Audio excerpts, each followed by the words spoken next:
উৎসব শেষে উৎসবের রেশ বাঁকুড়ায়। কালী পূজা, আলোর উৎসব দীপাবলি, কার্তিক পূজা শেষে যখন দিকে দিকে বিদায়ী বিষাদের সুর, ঠিক তখনই অশুভ শক্তির বিনাশে রাবণ পোড়ায় অংশ নিলেন বর্জরার সাহারজোড়া গ্রামের মানুষ।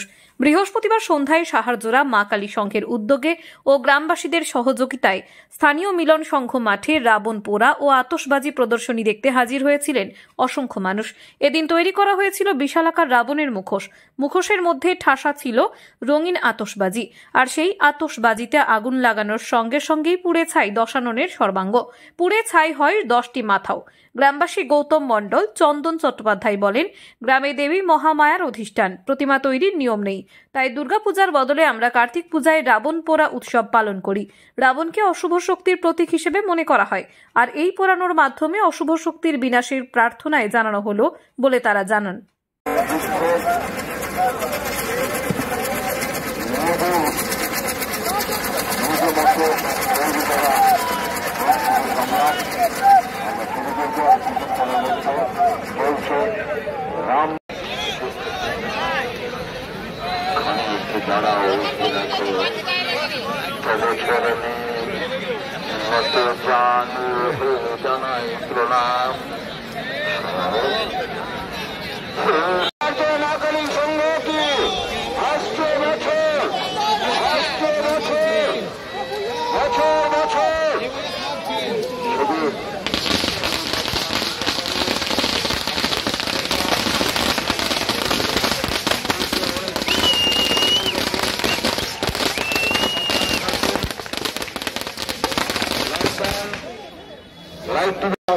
তাকে সম্মান জানাই, প্রয়াত বাপ্পা দত্ত, তাকে আমরা সম্মান জানাই। অগণিত দর্শনার্থীর শুভ কামনায় শুরু হল আতশবাজির ঝলক অনুষ্ঠান। মহাকাশ আলোকমালা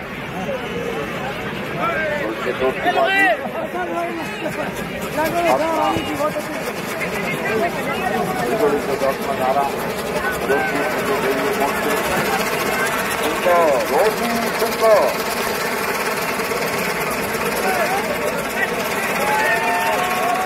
জয় বাবা কার্তিক, জয় বাবা কার্তিক, মা কালীর সংগতি, মা কালীর সংগতি।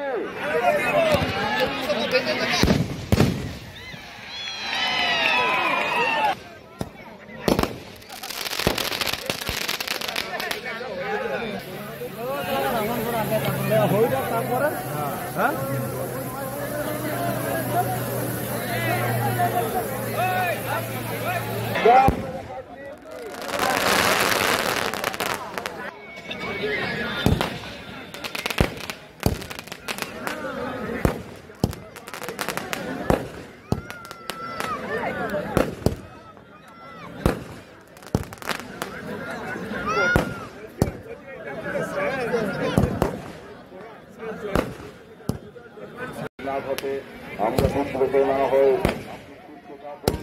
আপনার স্বাভাবিকতা কামনা। আমাদের আজকের আতশবাজির ঝলক রাবণ অনুষ্ঠান আমাদের মনোকল্পনায় মূল রামায়ণের রাম রাবণের তাই যুদ্ধ হয়ে গেছে শুরু। রাম রাবণের যুদ্ধ, রামায়ণের যুদ্ধ সঙ্গে আতশবাজি প্রদর্শন মা কালী সংঘের পরিচালনায়।